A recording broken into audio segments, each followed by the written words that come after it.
All right, so in this video, I would like to put my focus on the continuous cycles of the failed American political system. And in doing so, I would like to discuss three key similarities between both parties, both major parties in this country, that is the United States of America. The Democratic Party and the Republican Party, they're both similar and different in many respects. If you think that they're the same, I'm sorry, but you're mistaken. But I don't want to focus on their differences so much because their similarities, at least in my view, are much more important than any of their differences. And I'll try to explain why in this video, as well as draw a correlation between their similarities and these continuous cycles that we keep seeing every 4 to 8 years. So starting with the cycles themselves, you may have noticed that we keep shifting, some might say, from Democrat to Republican rule every 4 to 8 years, and no party can seem to stay in power for any prolonged period of time, at least in today's day and age. And what you see is, so the Republicans will get in power, and they essentially do the following.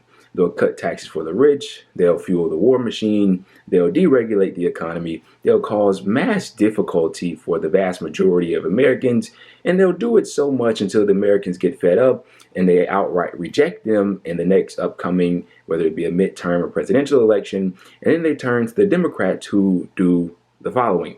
The Democrats promise change. They tried out a lot of provisions that are popular amongst people, such as more health care, higher paying jobs, more benefits, more social programs, and all the rest of it. And they say that the government can help you, whereas the Republicans speak the talk of, oh, the government is bad. The government is the reason why you're struggling. We need to get the government out of your hair.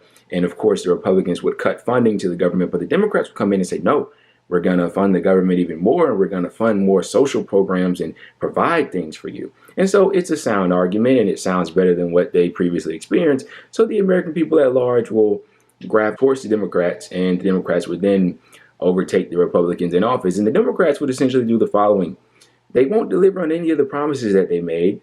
They'll once again fuel wealth inequality in this country. They'll cater to the rich and do a little bit of the same of what the Republicans did, fuel the war machine.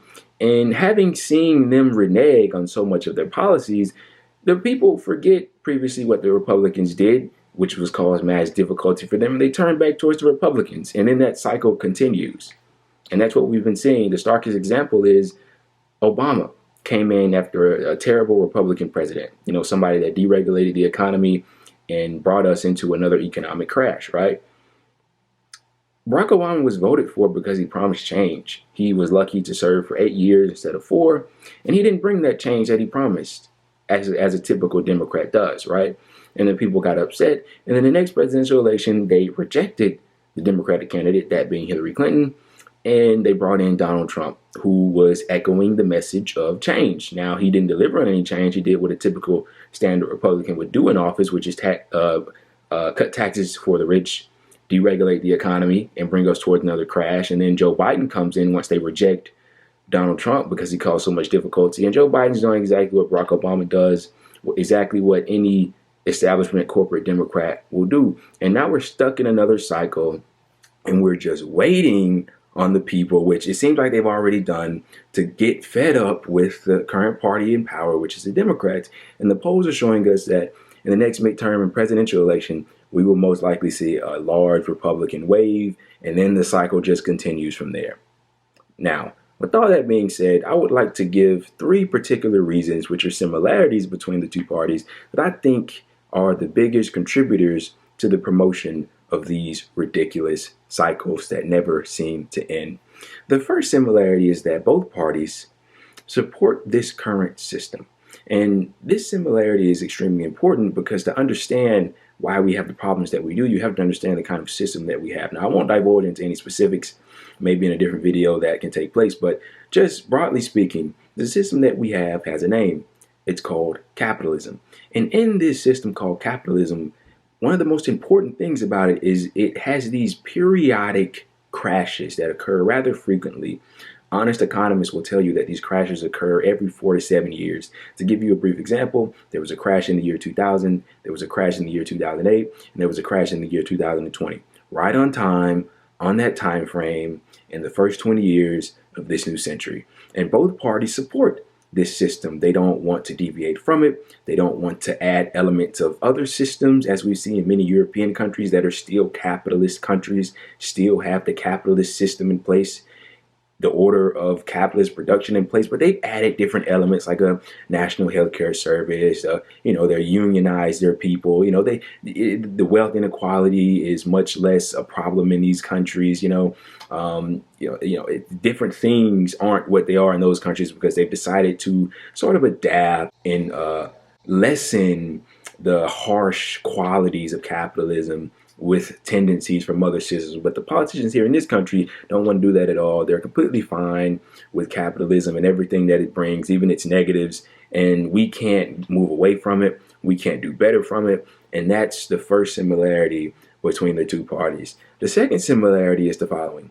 Both parties are bought and owned by corporations. To different effects, sure.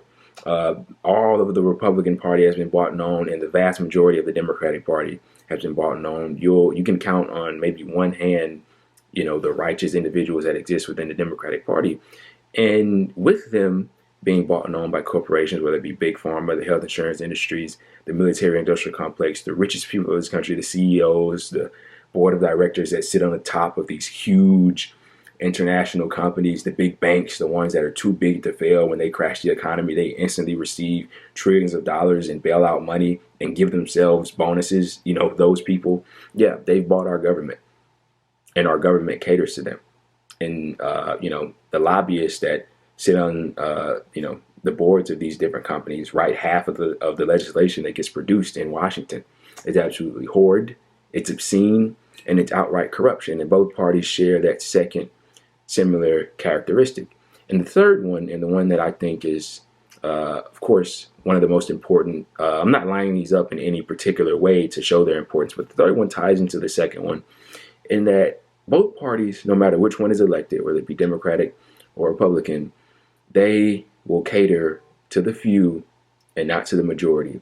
And it's because of the second similarity. They're both bought and owned by the few, being corporations and the rich. So they pass legislation and govern for the few and the benefit of the few, at the neglect and at the disdain and ire and frustration of the majority. I'll give you an example. So in this latest Build Back Better agenda that the Democrats are trying to get by, the second largest, most expensive piece of legislation in that bill is a tax cut for the wealthiest people in this country. Quite literally, it's called the SALT tax. Look it up. What's left out of the bill is things like free community college, paid leave, paid medical leave, and family leave for workers across the country, Medicare, negotiating for low drug prices. A slew of things are left out, but they make sure to get the tax cut for the rich in there. These similarities contribute to the disintegration of the vast majority of people in this country, the quote unquote middle class, the working class, whatever name you want to relegate to it. These characteristics is what plagues this country. This system as a whole is one that needs to be reevaluated. There needs to be honest conversations about it, how to deal with it, how to go forward. But they don't want to have those conversations because they're such stark and devoted supporters of this system. A system where the organization of production, you have a few people at the top and they get to rake in all the dough and profits and decide amongst themselves the fate of the majority. And it's not good, and the majority suffers when things are structured that way.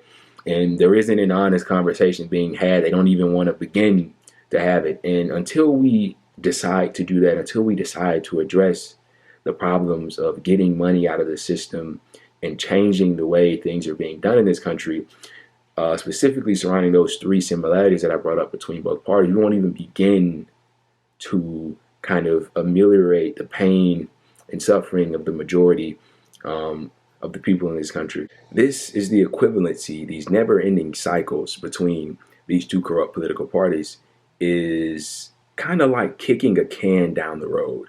And we're just spectators in it all, wondering when it's going to stop. I'm not here to say that I have all the answers on how to move forward. In fact, I'm quite clueless, as many of you are. I'm just giving my honest opinion about it. But the fact of the matter is, we can't get anywhere without effort. And I truly believe that through civil disobedience, different kinds of uprisings, making our presence known as the majority, because that's pretty much the only advantage that we have, is the power of numbers, the power of the people. If we can find a way to organize and use these different advantages, who knows how far we can go, who knows how high we can reach, and what we can ultimately attain in the process.